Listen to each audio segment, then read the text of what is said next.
Subscribe कीजिए हमारे channel को और बेल आइकन को प्रेस करके ऑल सेलेक्ट कर ले हमारे लेटेस्ट वीडियो हर रोज देखने के। नमस्कार दोस्तों, जय माता दी, जय भोलेनाथ। स्वागत है आप सभी का हमारे YouTube चैनल में। दोस्तों, आपको बता दें कि आपके जीवन में इन दिनों बहुत कुछ अच्छा होने वाला है। आपके घर दोस्तों नाग देवता बनकर पधारने वाले हैं। बस दोस्तों, आपको कुछ सावधानी इन दिनों रखनी होगी। इस वीडियो में दोस्तों हम आपको कुछ ऐसी जानकारी देंगे जिससे आपकी किस्मत 100% बदल जाएगी। और दोस्तों, आज रात 4:30 बजे के बाद यह देवता आपके घर प्रवेश करने वाले हैं। यह कोई सामान्य नहीं है, बहुत ही दैविक शक्ति रहेगी। इन्हें नाराज करने की भूल बिल्कुल भी मत कीजिएगा। कई बार दोस्तों हम जाने अनजाने में लोगों को अपमानित करके अपने घर से ही भगा देते हैं, यो कहे आंगन से ही भगा देते हैं। साथ ही हमारे घर में घुसने वाले जीव जंतुओं को भी मार देते हैं। और दोस्तों, आपकी यही एक गलती आपके आने वाले पूरे भविष्य पर भारी पड़ सकती है, क्योंकि यह देवता आपके घर में किसी भी रूप में प्रवेश कर जाएंगे। दोस्तों, डरने वाली कोई बात नहीं है, ये तो आपको आशीर्वाद देना चाहते हैं। अब यह दोस्तों आपके ऊपर है कि आप आशीर्वाद लेना चाहते हैं या नहीं लेना चाहते हैं। वीडियो बहुत ही ज्यादा महत्वपूर्ण है, बिल्कुल भी दोस्तों इसे मिस ना करें और इसे शुरू से लेकर अंत तक जरूर देखिएगा, क्योंकि दोस्तों आज जो ज्ञान हम आपको देने वाले हैं, जिसे सुनकर आपके भी रोंगटे खड़े हो जाएंगे।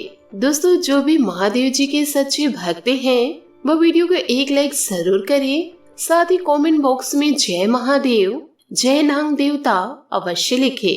दोस्तों, आने वाले अगले 1 से 2 महीने में असंभव से असंभव कार्य भी पूर्ण हो जाएगा।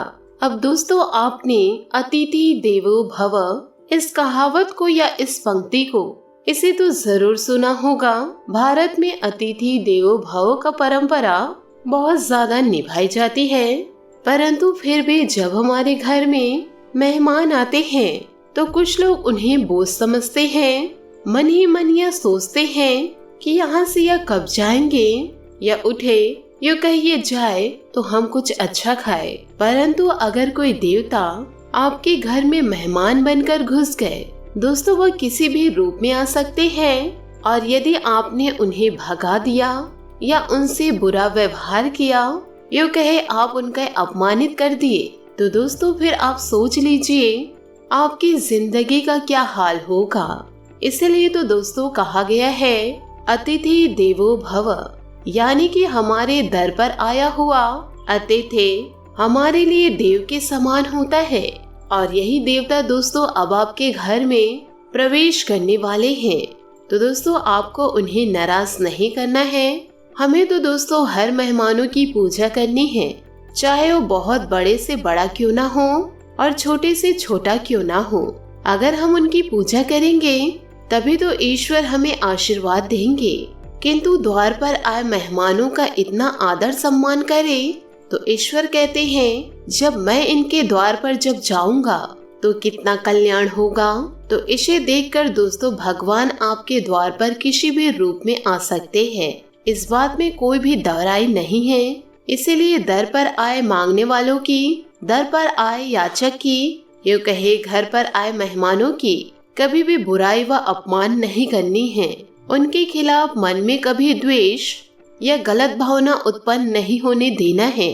साथ ही हमें इस चीज का ध्यान रखना है कि हमें जीवन काल में आगे बढ़ना है, उनकी सहायता करने के लिए, यो कहे उनका नमन करने के लिए, क्योंकि यही आपका सूत्रधार साबित होगा। इस बात को हमेशा आप ध्यान रखिएगा व जीवन में लागू जरूर कीजिएगा। साथ ही दोस्तों आपको बता दें कि बहुत सारे ऐसे लोग हैं जो जीव जंतु से बहुत ज्यादा डरते हैं। देखिए, हर प्राणी में परमात्मा का वास है।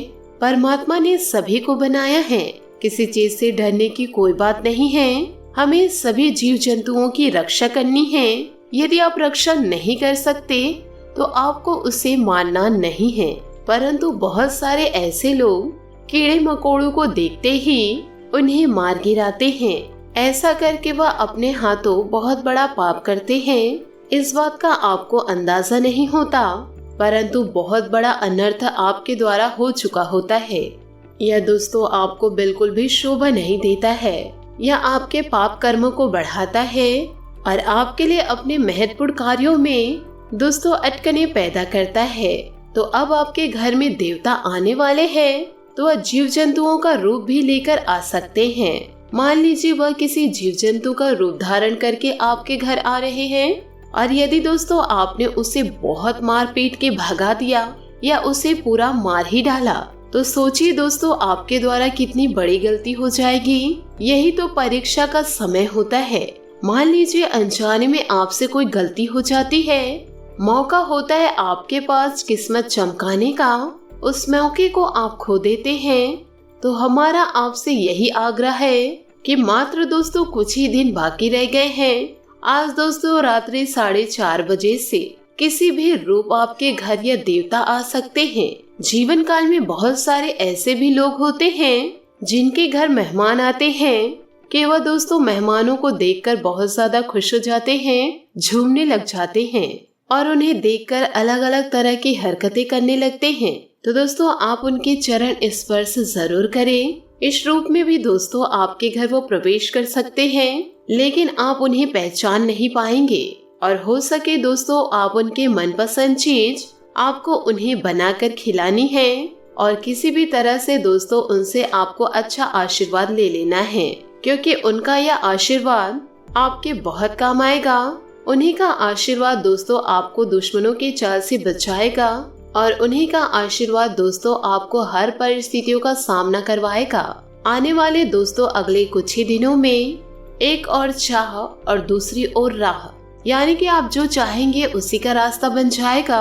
परंतु जीवन काल में कई बार ऐसा भी हो जाता है कि इंसान मन से जो कार्य करता है उसका रिजल्ट बहुत अच्छा आता है और जो लोगों की बातें सुनकर काम करता है उसका परिणाम अच्छा नहीं आता।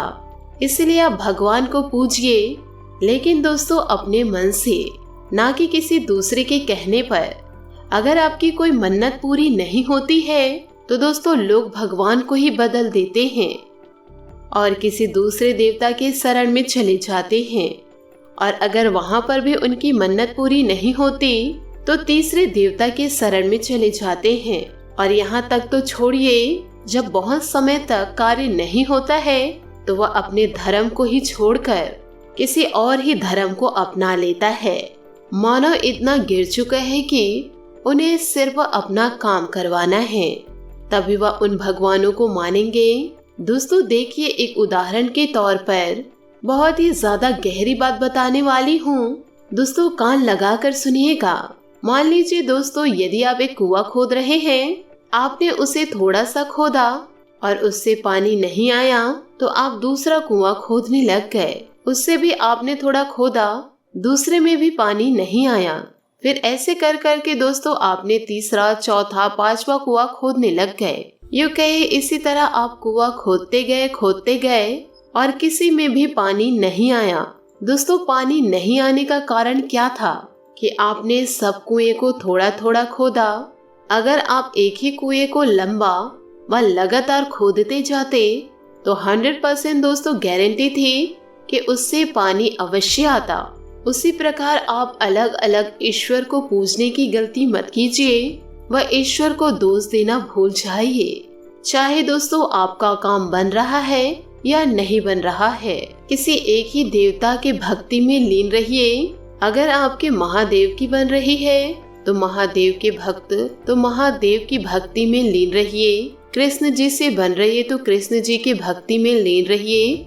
माता रानी से बन रहे तो माता रानी की भक्ति में लीन रहिए। लेकिन दोस्तों आप भक्ति में बदलाव मत कीजिए, किसी एक ही भक्ति को अपनाइए, क्योंकि हम सब एक ही हैं, कोई अलग नहीं है। जीवन काल में आपका काम जरूर बनेगा, लेकिन आपको एक ही कुएं को गहरा खोदना पड़ेगा, क्योंकि दोस्तों भगवान एक ही हैं, किंतु उनके रूप अनेकों हैं। जैसे कि दोस्तों हमने आपको बताया कि यह देवता आपके घर में किसी भी रूप दस्तक दे सकते हैं। अगर आप सामान्य आंखों से उन्हें नहीं देख पाए तो यह दोस्तों दूसरी बात है, लेकिन दोस्तों किसी का रूप धारण करके आपके द्वार पर आते हैं तो चाहे कोई भी आ जाए, मांगने वाला ही क्यों ना हो, सफाई कर्मी क्यों ना हो या आपके घर के कर्मचारी क्यों ना हो, तो उसे दोस्तों दिल से कुछ देना है, यूँ कहे उनका सम्मान करना है और प्यार भरे दो बोल बोलने हैं। दोस्तों जीवन काल में अपने कर्मों को सुधारते रहना है, क्योंकि हमें इस जीवन मरण की दुनिया में यूँ कहे इस चक्र में नहीं फंसना। हमें तो भव सागर पार करना है और वह भव सागर पार होगा दोस्तों सच्ची मर्यादा के साथ, आत्मसम्मान के साथ, ईमानदारी के साथ, सत्यता के साथ और हमेशा सही व्यवहारिक के साथ। दोस्तों अब जिंदगी में यह नियम बना लीजिए कि सभी लोगों से प्यार से रहेंगे, सभी से प्यार से बात करेंगे, तो ये दुश्मन क्यों ना आपके द्वार पर आ जाए तो हमें उनका सम्मान ही करना है। और यदि दोस्तों वीडियो अच्छी लगी हो तो इसे शेयर जरूर कीजिएगा, साथ ही परिवारजनों के साथ इसे साझा करिएगा। आज के लिए बहुत बहुत धन्यवाद। मिलते हैं अगली वीडियो में। आपका दिन शुभ हो, मंगलमय हो। जय श्री काशी विश्वनाथ, जय महादेव।